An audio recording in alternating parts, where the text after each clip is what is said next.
Kartik private company में sales manager था। उसके माता पिता, पत्नी मीरा, बहन राधा और 2 बच्चे हैं। एक दिन मीरा कहती है, कार्तिक, बच्चों के स्कूल में एनुअल फंक्शन के लिए 2000 जमा करने पड़ेंगे। अरे अभी कुछ दिन पहले ही तो 10,000 जमा किए थे ना। हाँ, वो तो फीस और प्रोजेक्ट के पैसे जमा किए थे। अभी तो अगले महीने एडमिशन फीस और किताबों के पैसे भी जमा करवाने पड़ेंगे। 40 से 50 हजार का खर्चा है। मीरा, इतनी तो सैलरी भी नहीं है मेरी, ऐसे कैसे काम चलेगा? तो मैं क्या करूं? बच्चे को सरकारी स्कूल में डाल दूं? मीरा, तुम जानती हो ना, मैं मुश्किल से 35 से 40 हजार ही कमा पाता हूँ। इस घर के खर्चे दिन ब दिन बढ़ते जा रहे हैं, थोड़ा कंट्रोल करो ना। क्या खाना और कपड़े पहनना भी बंद कर दूं? मैं ऐसा नहीं कह रहा हूँ मीरा।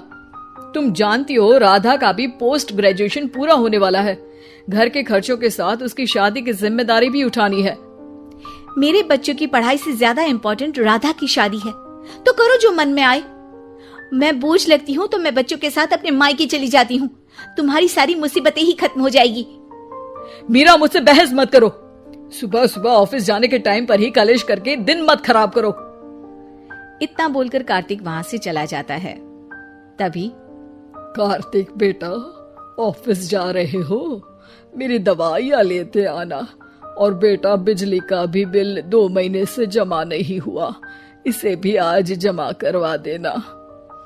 जी पिताजी, लाइए बिजली का बिल। 4600 रुपए बिजली का बिल आया है। माँ, मीरा, राधा, कितना ज्यादा बिल आया है। भैया, ये 2 महीने का बिल है और मैं तो सिर्फ फोन चार्ज करती हूँ।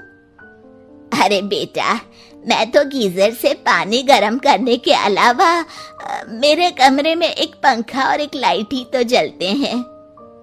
मीरा, तो फिर इतना बिल कैसे आया? हाँ, सारा इल्जाम मेरे पर ही लगा दो ना। भाभी, आप भी तो एसी चलाती हो, उससे भी बिजली का बिल बहुत ज्यादा आता है ना। एसी मेरे मायके से आई है और वो भी अब सबकी आंखों में खटकने लगी है। मीरा, अपना मुंह बंद करो और आज के बाद तुम एसी नहीं चलाओगी। माँ, आप भी अपना पानी धूप में गर्म करके नहाया करो। कार्तिक ये कहकर घर से ऑफिस के लिए निकल गया। घर से कुछ आगे जाते ही उसकी गाड़ी पंचर हो गई। कार्तिक को पंचर बनवाकर ऑफिस पहुंचने में लेट हो गया। बॉस ने कार्तिक को अपनी कैबिन में बुलाया। may I come in, sir? Come in. बहुत लेट हो तुम। सॉरी सर, कुछ प्रॉब्लम्स की वजह से लेट हो गया। मुझे कुछ नहीं सुनना। तुम्हारा टारगेट कंप्लीट हुआ? नो सर, अभी बाकी है। क्यों? सर, मार्केट में बहुत रिसेशन चल रहा है, बिजनेस कहीं से मिल नहीं पा रहा। मैं अपनी तरफ से पूरी कोशिश कर रहा हूँ सर। मुझे तुम्हारी कोशिश नहीं चाहिए, मुझे बिजनेस चाहिए। अगर तुमसे नहीं हो पा रहा है तो तुम रिजाइन कर सकते हो। अब नहीं सर, मुझे इस नौकरी की बहुत जरूरत है। मैं अपनी फैमिली का सिंगल अर्निंग पर्सन हूँ। मेरी जॉब चली गई तो मेरी फैमिली प्रॉब्लम में आ जाएगी सर। इसका ख्याल तुम्हें रखना चाहिए। जाओ यहाँ से, और बिना बिजनेस लाए मुझे तुम अपना मुंह मत दिखाना। कार्तिक बिजनेस की तलाश में इधर से उधर कड़ी धूप में सारा दिन भटकता रहता है और थका हारा जब शाम को घर आया। बेटा, मेरी दवाई ले आए और बिजली का बिल भर दिया। अब दवाई लाना भूल गया पिताजी, और बिजली का बिल जल्दी भर दूंगा। पर बेटा, याद से भर देना, वरना बिजली वाले बिजली काट कर चले जाएंगे। लीजिए पानी। बच्चों के एनुअल फंक्शन के लिए स्कूल में जमा करने वाले पैसे लेकर आए? अभी सैलरी नहीं आई है मेरा, और अकाउंट में ज्यादा पैसे भी नहीं बचे हैं। तो क्या बच्चों को स्कूल भेजना बंद कर दूं? बच्चे अगर इस साल एनुअल फंक्शन नहीं अटेंड करेंगे तो कोई पहाड़ नहीं टूट पड़ेगा। और अब तुम मेरा दिमाग खाना बंद करो। अरे, आप मुझ पर क्यों चिल्ला रहे हैं? कार्तिक गुस्से में घर से बाहर चला जाता है। अब मीरा रोने लगती है। भाभी, आप रोइए मत, टेंशन लेने से कुछ नहीं होगा। पर राधा, घर के भी खर्चे हैं, कार्तिक के गुस्सा करने से घर के खर्चे नहीं पूरे होंगे। पर मीरा बेटा, लड़ाई करने से भी कोई समाधान नहीं मिलेगा, उल्टा घर का माहौल ही खराब होगा। पर मुझे लगता है हमें भी घर के खर्चों में हाथ बढ़ाना चाहिए। मुझे योगा सेंटर में जॉब का ऑफर मिला है, मैं कल से ही जॉब ज्वाइन कर लूंगी। वैसे तो मुझे भी सिलाई आती है, मैं भी लोगों के कपड़े सिलना शुरू कर देती हूँ। हाँ बेटा, मैं भी तुम्हारा घर के कामों में हाथ बटा दिया करूंगी और काज बटन लगाकर सिलाई करने में भी सहायता करूंगी। मीरा, मैं तुम्हारे बच्चों के साथ मोहल्ले के बच्चों को भी ट्यूशन पढ़ाऊंगा। इसी बहाने मेरा टाइम पास भी हो जाएगा। इस तरह से अब घर के सभी सदस्यों के सहयोग से पैसों की समस्या दूर हो गई और सब खुश रहने लगे।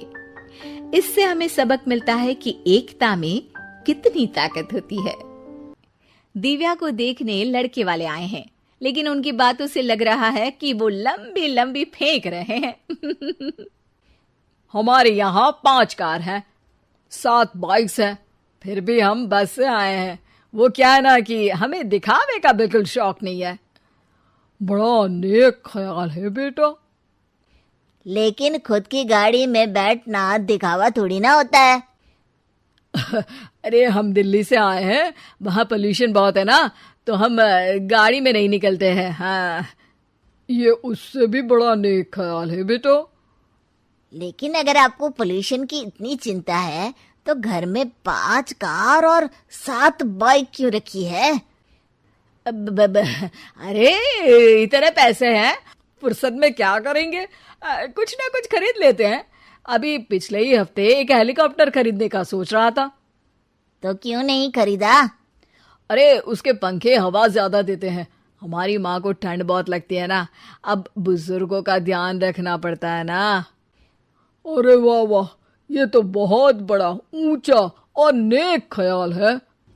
हम कैसे मान ले कि ये लोग झूठ नहीं बोल रहे हैं? अरे हमारा परिवार झूठ नहीं बोलता। दिल्ली शहर में किसी से भी पूछ लीजिएगा, हमारे बेटे का बड़े लोगों में उठना बैठना है। हाँ। अरे छोटो चुप रह, इतने बड़े लोग हैं, झूठ क्यों बोलेंगे? हमारी फैक्ट्री है, और ऐसी फैक्ट्री कि यहाँ ग्राहक आया, इधर सामान बनाया जल्दी जल्दी, और हम हर काम ना जल्दी करते हैं। हाँ वही तो, तब जल्दी जल्दी अपनी बेटी का हाथ हमारे बेटे के हाथ में दे दीजिए। दिव्या के पिताजी दिव्या के भाई छोटू की एक भी बात न मानते हुए दिव्या की शादी दिल्ली के इस फेंकू परिवार में करवा देते हैं। जब दिव्या ससुराल पहुंचती है तब, आपकी कार्स और बाइक्स कहाँ है? मुझे बाहर जाना था किसी काम से। कार और बाइक्स?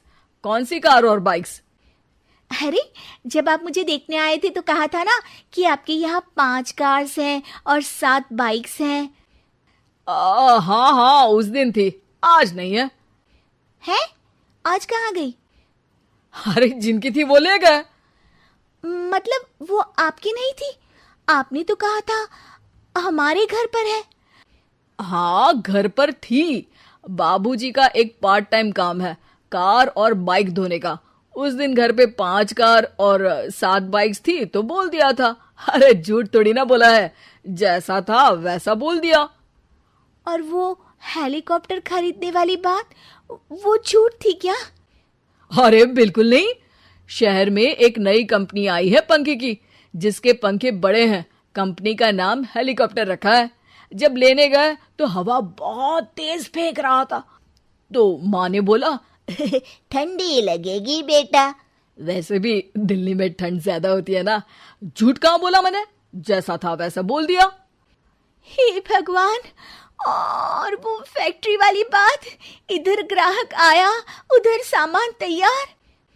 अरे वो भी तो बिल्कुल सही है, मेरा ना पानी पूरी का ठेला है, इधर ग्राहक आता है उधर पानी पूरी बना देता हूँ। अरे झूठ कहाँ बोला, जैसा था वैसा बोल दिया। हे राम, मेरे तो कर्म फूट गए। आपने तो कहा था कि आप लोगों का बड़े लोगों में उठना बैठना है। अरे है तो, पहले मैं बहुत बड़े लोगों के यहाँ नौकर था। जब भी कोई गलती करता तो वो मुझसे उठक बैठक लगवा देते। हो गया ना बड़े लोगों में उठना बैठना। दिव्या अपने साथ हुए धोखे पर रोने लगती है और ठान लेती है कि वो ससुराल वालों को लाइन पर लाकर ही रहेगी और उनकी ये झूठ बोलने वाली आदत छुड़वा कर रहेगी। आप लोग खाने में क्या लेंगे? करेला खा लूंगा। अरे मुझे तो टिंडे खाने हैं। कद्दू खाऊंगा। अच्छी बात है, खाने की टेबल पर मिलते हैं। शाम को जब सब खाने की टेबल पर मिलते हैं तो सब देखते हैं कि टेबल पर प्लेट्स में एक पूरा और कच्चा कद्दू रखा है, कच्चा करेला रखा है और कच्चे टिंडे भी रखे हैं। बहू, ये सब क्या है? ससुर जी के लिए करेले, आपके लिए टिंडे और श्रवण जी के लिए कद्दू। अरे वो तो दिख रहा है, लेकिन ये पकाया क्यों नहीं है? आप लोगों ने पकाने को तो नहीं कहा था, बस मैंने पूछा था क्या खाएंगे तो आपने ये कहा था कि करेले, टिंडे और कद्दू खाने वाले हैं। ये क्या मजाक है दिव्या, तुम झूठ बोल रही हो। अरे मजाक कहाँ है, आपने कहा कद्दू खाएंगे तो खाइए, ऐसी थोड़ी ना कहा था कि पका हुआ खाएंगे। और वो आप क्या कहते हैं, जैसा था वैसा बोल दिया, झूठ कहाँ बोला मैंने। दिव्या की बात सुनकर समझकर सब शर्मिंदा हो जाते हैं और उन्हें अपने किए और झूठ बोलने की आदत पर पछतावा होता है। दिव्या समझदारी दिखाते हुए उन्हें सच के रास्ते पर चलने और किसी से मजाक में भी झूठ ना बोलने की सीख देती है और उनके काम में मदद करके उनके काम को और बड़ा बनाने में मदद करने लग जाती है।